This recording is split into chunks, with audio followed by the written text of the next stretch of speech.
Bonjour à tous, nous sommes dimanche matin, nous allons reprendre notre limoud de Daf Yomi. La page d'aujourd'hui c'est Nedarim Kafret et nous allons reprendre au début de la Mishnah qui se trouve Daf Kafzaïn Amoudbet à la fin de la page. Nodrin, les haragin, vele haramin, vela morsin, shehi teruma, afalpi sheno teruma, shen shel bet ameler, afalpi shenan shel bet ameler. Donc la Mishnah nous enseigne qu'on a le droit de faire un vœu sur des biens pour se protéger contre trois types d'individus, soit des brigands qui sont réputés être des assassins, c'est-à-dire qui sont capables de tuer pour prendre les biens, soit haramin. Donc Rashi a expliqué haramin que c'est également des voleurs mais qui eux ne tuent pas. Et le troisième catégorie c'est morsin. Morsin c'est des percepteurs, des gens qui viennent ramasser les impôts. Donc on peut s'étonner du fait qu'on ait le droit de faire de l'évasion fiscale. Donc en vérité, il est expliqué, on verra plus par la suite dans la Gemara, que c'était à l'époque où les autorités donnaient la responsabilité à des individus de prélever les impôts, et que ces individus-là se permettaient de prélever bien plus que ce qui était réclamé par le roi ou par l'autorité gouvernementale de l'époque. Donc c'était en fait des voleurs. Donc sous couvert de prélever l'impôt, en fait, ils volaient la population. Et donc c'est pour ça que les morsines ici sont dans la catégorie donc des voleurs ou des brigands. Donc dans ces trois catégories-là, s'ils viennent pour prendre nos biens, on aura le droit de faire un éder et de dire qu'en fait, ces biens-là sont interdits parce qu'ils ont déjà été consacrés soit à Beth Ameler, soit à la maison du roi, soit à la Terouma, soit carrément ils ont été consacrés à la Terouma, donc au Kohanim, et que donc on ne peut pas en profiter. Bet Shammai Omrim, Bet Shammai enseigne, Bakol Nodrin, Chutz Mibishvua. On peut faire tout type de vœux tant qu'on n'utilise pas de langage de serment. Ou Bet Hillel Omrim, Av Bishvua, tandis que Bet Hillel considère qu'on peut, on vient de tourner la page, donc Bet Hillel considère qu'on peut également utiliser un serment. Bet Shammai Omrim, Lo Iftach Lo Beneder. Bet Shammai enseigne que lorsque la personne vient donc pour saisir mes biens, je ne dois pas commencer moi-même à faire un vœu sur les biens qu'il désire. Ou Bet Hillel Omrim, Af Iftach Lo, dire que je dois attendre d'après Bet Shammai qui me disent je veux par exemple telle grange, et je vais dire désolé, j'ai fait un vœu et le contenu de cette grange-là est donné à la Trouma. Bet Hillel dit qu'on a le droit même de faire un vœu préventif, dire avant même qu'il nous demande, on peut déclarer un vœu. Bet Shammai Omrim, Bame Sheu Madiro, ou Bet Hillel Omrim, Af Bame Sheno Madiro. D'après Bet Shammai, on peut faire le vœu uniquement sur les choses dont le voleur ou le moches veut me déposséder.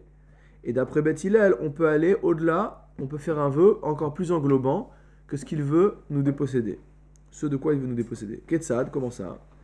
Amarlo, si le voleur lui dit Konam Ishti est mort, Konam Ishti Neenetli, il lui dit je t'ordonne de dire que ta femme t'est interdite par vœu.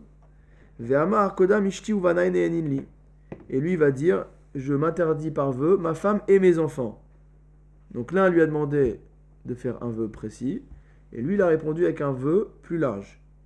Bet Shammai Omrim Ishto Muteret Ubanav Asurim. D'après Bet Shammai, sa femme lui est permise. Pourquoi? Parce qu'en fait, le vœu qu'il a fait concernant sa femme était uniquement en réponse au voleur. Et donc, c'est Nidre Onassin, et donc ils sont Mutarin, il est libre de ces vœux-là. Par contre, lorsqu'il a fait un vœu concernant ses fils, là, on ne lui avait pas forcé à le faire. Et donc, on considère qu'il a fait ce vœu de son plein gré. Et donc, il n'est pas libre de ce vœu-là. Il devrait aller se libérer par ailleurs.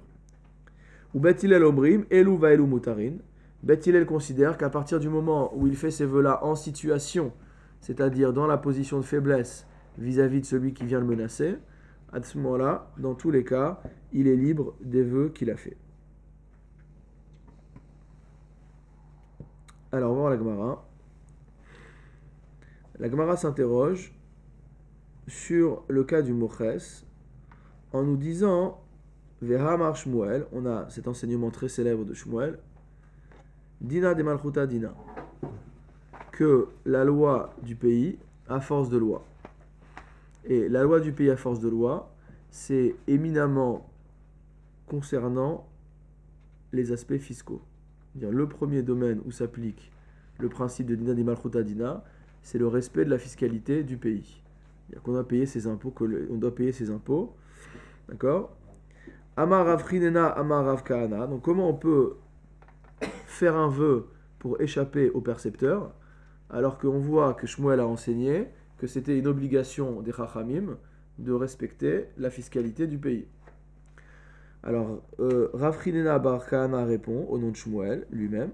Bemoches shen lo kitzba. On parle d'un moches shen lo kitzba, c'est-à-dire un percepteur qui n'a pas de mesure. Ça veut dire que normalement, quand vous payez vos impôts, il y a une assiette de calcul et il y a des plafonds d'imposition. Donc l'imposition, c'est pas une saisie, c'est pas une saisie de biens autant que j'ai besoin de m'enrichir.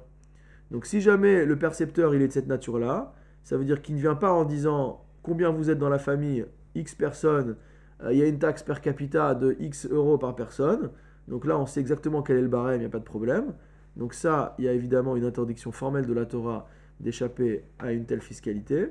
Par contre, si jamais il y a un percepteur qui vient et qui, de manière fantaisiste et cupide, vient pour saisir des biens au-delà de la demande, donc de la loi, alors là, on a le droit d'échapper. Deuxième proposition, des Rabbi Yanaï Amar. Rabbi Yanaï enseigne, dans la maison de Rabbi Yanaï, on enseigne autre chose. On a parlé de Moches à Omed Melav, c'est encore pire. C'est-à-dire qu'en fait, c'est pas quelqu'un qui a été nommé par les autorités, il s'est improvisé percepteur. Il s'est dit, tiens, c'est un bon job ça, pour ramasser de l'argent facilement. Je vais aller menacer les gens en disant que je suis percepteur. Donc dès lors qu'on sait que c'est uniquement un faux percepteur, donc il n'y a pas de problème donc, de faire un vœu pour pouvoir lui interdire de prendre possession de mes biens. Alors, on avait dit dans la Gemara que Shehen Shel Bet HaMelech, Afalpi Shenan Bet HaMelech, qu'il pouvait faire un vœu en disant que les biens appartiennent, sont consacrés à la maison royale, au palais royal, alors qu'ils ne sont pas. Et Rinada, donc la Gemara pose une question. Comment a-t-il fait son vœu?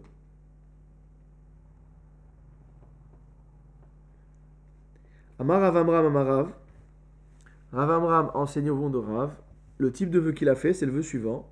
Be Omer, c'est quand il a dit Yaseru perot haolam alay, que tous les fruits du monde me soient interdits. Imenam shel bet hamelech, s'ils ne sont pas, s'ils n'appartiennent pas au palais royal. Kevan de amar yaseru, à partir du moment où il a prononcé ce mot de yaseru, qu'ils me sont interdits, itasru ale kol pere alma. C'est-à-dire que l'ensemble des fruits du monde lui sont interdits. On ne peut pas imaginer un vœu pareil. Donc lui, il veut prouver à celui qui vient saisir ses biens que c'est pas à lui. Donc il lui dit que les fruits du monde entier me sont interdits si ces fruits-là ne sont pas au Bet HaMelech. D'accord? Alors la Gemara, elle te dit, non, il ne peut pas faire un vœu pareil. Il a dû dire Hayom, aujourd'hui. Dire qu'aujourd'hui, tous les fruits du monde me sont interdits si ça n'appartient pas au Bet HaMelech, palais royal.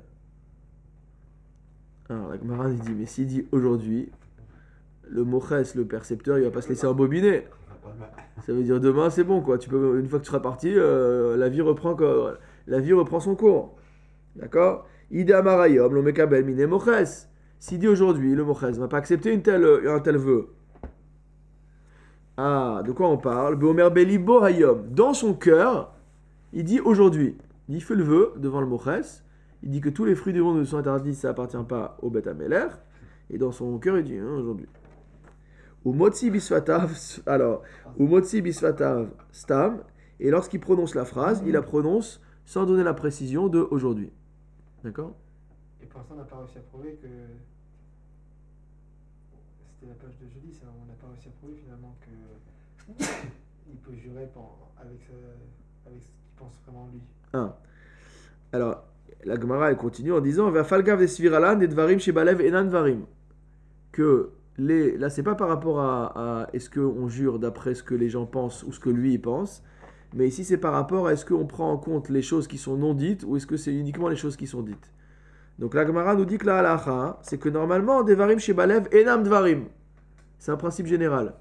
Donc les choses qui sont uniquement renfermées dans le cœur de l'homme, ça n'a pas de valeur. Donc normalement, quand il dit hayom dans son cœur, on s'en fiche. Le vœu qu'il a fait explicitement, c'est qu'il s'interdisait à toujours tous les fruits du monde entier. À ça, la Gemara répond, les gabé onasin sha'ane, dans un cas de force majeure, donc dans un cas où il est sous la contrainte, d'accord, on donne quand même une valeur à ce qui est dit dans le cœur. Bet Shammai omrim bakol vechule. Donc Bet Shammai avait dit qu'on pouvait faire tout type de vœux à l'exclusion des serments, des shvuot, d'accord. La Gemara reprend. Bet Shammai omrim ameshu madiro ou Bet Hillel omrim af besheno madiro. Bet Shammai avait dit qu'il pouvait faire un vœu uniquement concernant les biens que la personne voulait saisir. Et Bet Hillel a dit que non, il peut faire un vœu sur tout ce qu'il veut. Ketzad, comment ça? Amarlo, s'il lui a dit Konam ishti nenetli, il lui a dit dis que ma femme me soit interdite par ce vœu. Ve'amar Konam ishti uvana nenili, donc on va relire la partie de la Mishnah, d'accord? Et il lui a dit que ma femme et mes fils me sont interdits par vœu. D'après Bet Shammai omrim ishto muteret uvana vasurim. Il n'y a que la femme qui est permise parce que la femme, il a fait le vœu parce qu'on le mettait sous contrainte, mais les enfants, personne ne l'a mis sous contrainte. Ou vanavasuri, mais donc les enfants, eux, ils sont interdits. Ou Bet Hillel omrim, tandis que Bet Hillel pense au contraire. Elu va elu mutarim, que les deux sont permis. Amar Ravuna. Ravuna vient nous dire Tana Bet Shammai omrim. On a une braïta qui nous enseigne que selon Bet Shammai, lo iftach lo bishvua, qu'on ne doit pas démarrer la discussion soi-même par une shvua avec un serment. Ou Bet Hillel omrim af iftach lo bishvua. Bet Hillel considère qu'on a même le droit de prendre l'initiative d'un serment. Les Bet Shammai, pour Bet Shammai, bishvua ou delo iftach lo. Il a dit oui, on n'a pas le droit de commencer par faire un serment. Ha beneder iftach lo. Mais ça veut dire malgré tout qu'il aura le droit de commencer par un éder. Vehatnan, or on enseigne dans notre Mishnah, Bet Shammai omrim lo iftach lo ben éder, que d'après Bet Shammai, on ne peut pas ouvrir le dialogue avec un éder. Donc c'est contradictoire. Donc d'un côté on a une braïta qui nous dit que selon Bet Shammai, on ne peut pas commencer avec une shvua, on en déduit qu'on peut commencer avec un éder. Et de l'autre côté on a la Mishnah qui nous dit qu'il n'a pas le droit de commencer avec un éder.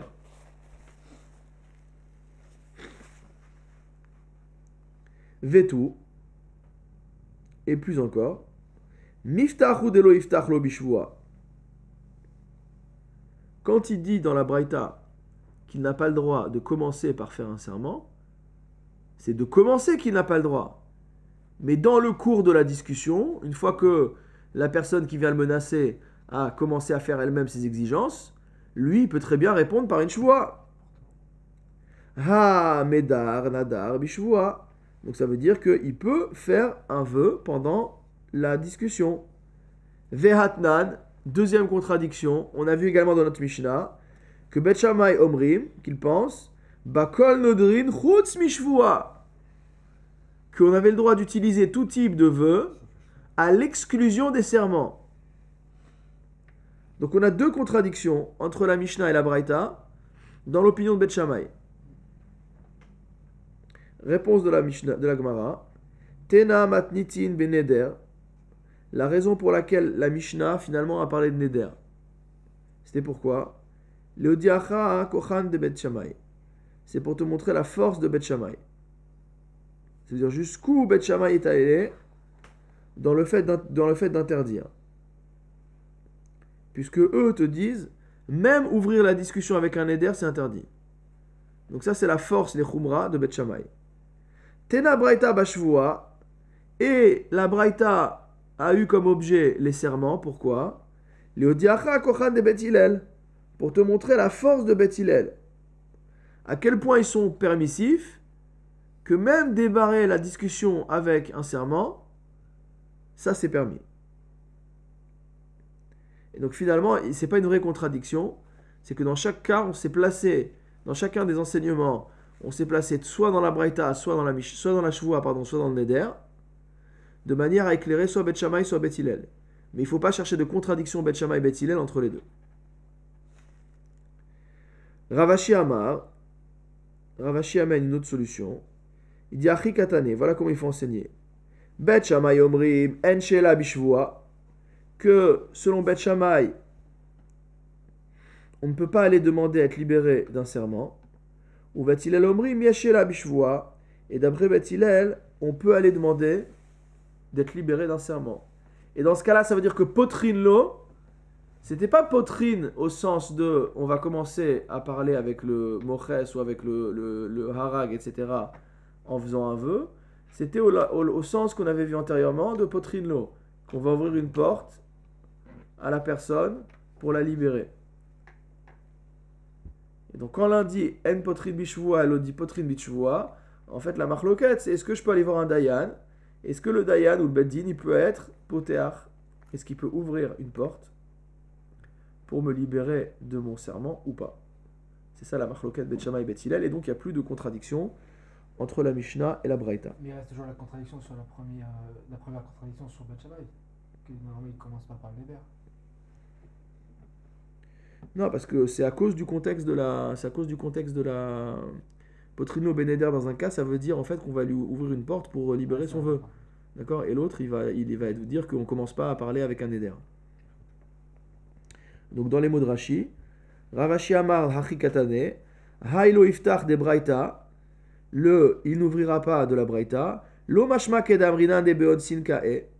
En fait, ça ne parle pas du cas, donc de ce cas d'être forcé.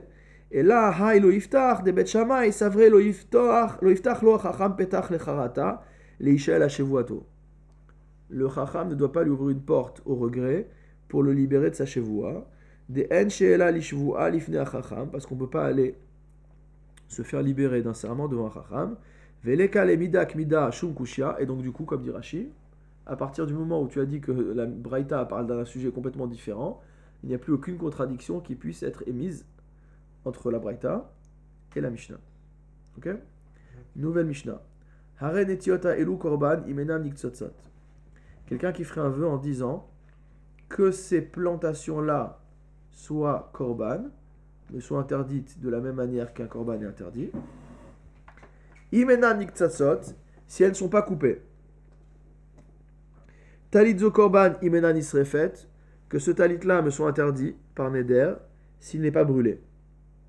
Yesh laen pidion, donc cette récolte ou ce talit, on peut les racheter. Ça veut dire quoi? Ça veut dire qu'a priori, le vœu a eu effet. Ils sont considérés comme Hekdesh maintenant. Et que par contre, j'ai une capacité à les racheter. Haren etiot elu korban achi katsetsu. Un autre type de vœu où la personne dit que ces plans-là soient interdits par korban, au même titre que le korban, jusqu'à ce qu'elles soient coupées.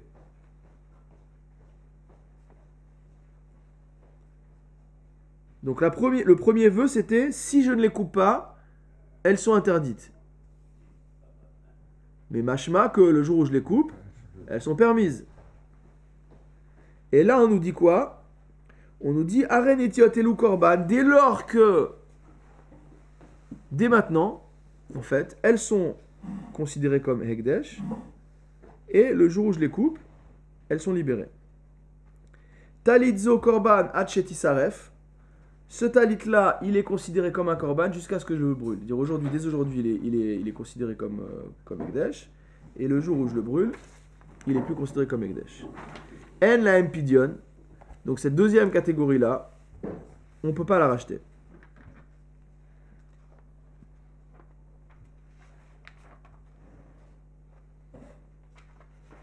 Alors la Gemara pose une question. Et elle nous dit Velitne kedoshot, ven kedoshot. Pourquoi, sur la première partie de la Mishnah, on n'a pas dit que Kedoshot viennent Kedoshot? C'est-à-dire qu'elles sont à la fois consacrées et non consacrées. Regardez Rashi. Velitne behailishna de beresha.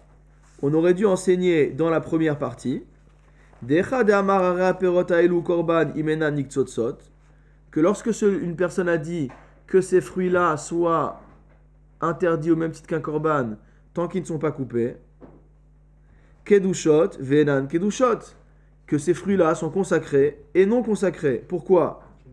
Kedushot dechal kedusha laihu. D'un côté, elles sont consacrées. Pourquoi? Parce que la consécration va les toucher. La kedusha va tomber dessus. Ve'enan kedushot. Mais pourquoi elles ne sont pas consacrées par un autre côté? De'enan pidion. Parce qu'on ne peut pas les racheter. Pardon, de'eshla pidion. Parce qu'on peut les racheter. Donc ça veut dire que si elles sont consacrées mais qu'on peut les racheter, elles ne sont pas dans une situation de kedusha parfaite. D'accord? De Ekdesh. Delefia ou inyan de katane sefa havian kedushot venan kedushot. Deilu besefa atam de amar achikatsetsu avec dusha gmura. Et ça c'est par contraste avec la sefa de la Mishnah où elles sont kedushot jusqu'à ce qu'elles soient coupées. Et donc c'est une kedusha gmura totale. Pourquoi? She'aren bigdushat agouf. Parce qu'elles sont consacrées dans leur matière même. She'en pidion kolzman she'en niktatsot. On ne peut pas les racheter tant qu'elles ne sont pas coupées. Afalgav dekdushat damimhu, même si c'est une consécration de quelque chose qui a une valeur financière, malgré tout on ne peut pas racheter. Veilu ki amar imena niktatsot. Par contre, s'il dit qu'elles soient consacrées tant qu'elles ne sont pas coupées, l'eka kdusha chamura, c'est pas une kdusha qui est forte. Share yeshlaem pidion, parce qu'on pourrait les racheter. Ou l'achi, c'est pourquoi ki amar imena niktsotsot, leinyan ki amar achikatsetsu, kdushot venan kdushoten. Par comparaison avec la sefa, dans le cas où il a dit tant qu'elles ne sont pas coupées, c'est plus faible comme Kedusha que le deuxième cas. Alors, quelle est la réponse de la Gemara? Aïde de Bael et Mitna Sefa, du fait qu'on voulait enseigner dans la fin de la Mishnah En la Empidium, que on ne pouvait pas les racheter. Tenana Meracha Yesh la Empidium. On a dit dans la Recha qu'on peut les racheter. Mais en vérité, ce n'était pas ça qu'on voulait dire.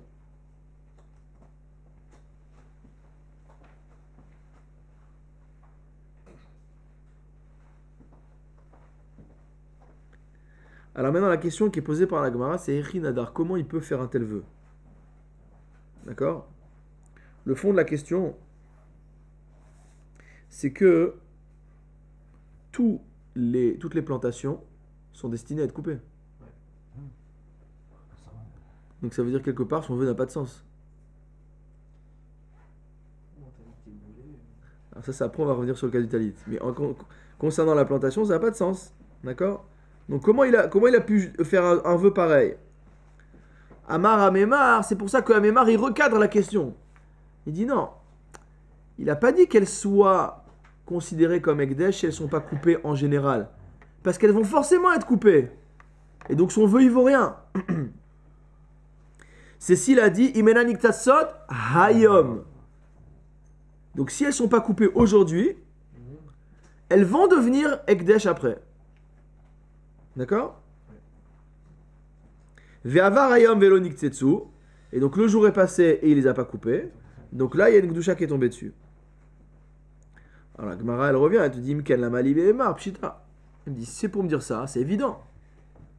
C'est évident qu'il y a une Kedusha. Donc, en quoi tu as besoin de m'enseigner? D'accord? Alors, la Gemara répond l'otsricha. En fait, c'est pas pour parler de ce cas général dont on parle. L'enseignement est venu pour parler d'un cas précis. Kegon de ika zika nefisha. Dans le cas où il y a un vent très fort. Regardez Rashi. Chez Menashevet ruach kasha baolam. On est dans une période de tempête. Des masik adate, et lui il pense quoi? Des mitbar leuzika. Il pense que le vent va arracher sa récolte. Dainu niktsatsot. Et donc arracher, couper, c'est la même chose. Ok? Vesalka d'atachamina. On aurait pu penser quoi? Lo gamar belibo le akdisho. Quand il a eu son intention donc de rendre ekdesh ses fruits, c'était Ela data de mitbar leuzika amarachi. C'est uniquement parce qu'il savait que le vent allait les arracher. Donc il dit, tant qu'ils ne sont pas arrachés, enfin s'ils ne sont pas arrachés, qu'ils soient interdits par Ekdesh. D'accord? Parce qu'il est sûr que le vent va les arracher de toute manière. Vélo tzriche pidion. Et dans ce cas-là, il n'y a pas besoin de racheter. Pourquoi? Delochal alayou kdusha. Parce qu'en fait, il n'y a pas de kdusha vraiment qui est tombé sur ces fruits. Ou khrulin dami, ils ont un statut de khrulin. Hakamashmalan dechal kedusha alayou. Donc la Mishnah va nous enseigner, bien que nous on aurait pu penser que dans un cas pareil, il n'y a pas de kdusha. D'accord? La Mishnah vient nous dire qu'il y a oui kdusha, malgré cette intention un peu bizarre par rapport au vent, etc. Hekdesh gamur mitkaven, parce que finalement son intention était bien orientée vers un Hekdesh parfait. Alors ça, tu peux le répondre pour la récolte et pour le talit. Il dit Veha katanela gabetalit, vetalit l'isrefa kaima. On voit dans la Mishnah qu'il y a deux enseignements identiques, l'un pour la récolte, l'autre pour le talit. Il dit est-ce qu'un talit, il est dans une situation où forcément il va être brûlé? Où je peux penser en tout cas que forcément il va être brûlé? Non? Alors la Gemara répond bien oui, bien sûr. Kegon de ikad leka. Ça peut arriver dans le cas où il y a un incendie. Donc dans le cas où il y a un incendie, je reprends le Rashi, ou masika darte de l'omit natzel, et il sait déjà que, il dit voilà, la maison est en train de brûler, c'est sûr que le talit il est foutu, d'accord? Ou le hachika amar, imena nisrefet, il fait un vœu, entre guillemets, pour sauver ses biens. Il dit si jamais il brûle pas, qu'il soit ekdesh. Alors dans ce cas-là, ça marche. Alors la Gemara nous dit Hachanami de ikazika nefisha, vesalkadatar de masekadate de lomit natslan, ou mishumachi kanadar, kamashmalan. Donc de la même manière que dans le cas du talit, il a fait le vœu, il pense que c'est foutu, que tout est perdu, et donc il fait le vœu en espérant que finalement le talit soit sauvé. Et donc en fait c'est exactement la même chose pour la récolte. Il fait le vœu, là il voit que la tempête est terrible, toute la récolte va être perdue. Il va dire c'est quoi, si jamais elle est sauvée, qu'elle soit ekdesh. Au moins que soit pas perdue quoi. Kamashmalan, que malgré la situation particulière dans laquelle le vœu est fait, d'accord, des chal kedusha alayou comme dit Rashi, la kedusha va bien avoir prise sur ses biens. Alors on a vu dans la Mishnah qu'il pouvait faire un vœu disant Hare netiot a elu korban ad shikatsetsu, que si jamais il dit que ses plants soient considérés comme un korban jusqu'à ce qu'il soit coupé, en laem pidion, on a dit qu'il n'avait pas, on ne pouvait pas les racheter. Donc la Gemara pose une question ul olam, on peut jamais les racheter? Jusqu'à la fin des temps, on ne pourra jamais les racheter? Amar Barpada a enseigné Peda'an Chosrot Vekotshot. S'il les rachète, mot à mot, elles se resanctifient toutes seules. Peda'an Chosrot Vekotshot. Il les rachète, elles redeviennent automatiquement. Parce qu'il avait fait un vœu tellement fort que son pidion n'a aucune valeur. D'accord? Tant qu'elles n'ont pas été coupées, c'était quoi la condition? C'est tant qu'elles soient pas coupées, elles sont kadosh. Donc le type il vient, elles sont kadosh. Il les rachète. Après qu'il les ait rachetées, on constate quoi? Elles sont coupées ou pas coupées? Elles sont pas coupées. Elles redeviennent kadosh. Donc il peut racheter autant de fois qu'il veut, elles restent kadosh. Niktetsu podam pa'amachat vedayo. Maintenant, si il les a coupées, il peut les racheter une fois et ça suffit. La Gemara dit mais attends, vous l'amar. Kevan sheniktetsu shuven podan. On a dit tant qu'elles sont pas coupées, elles sont ekdesh. Mais une fois que tu les as coupées, elles sont plus ekdesh. Bon, pourquoi tu veux faire un pidyon? Tu veux faire un don bénévole au Beth Amikdash, y a pas de problème. Alors on va s'arrêter là, la réponse demain dans le shiur.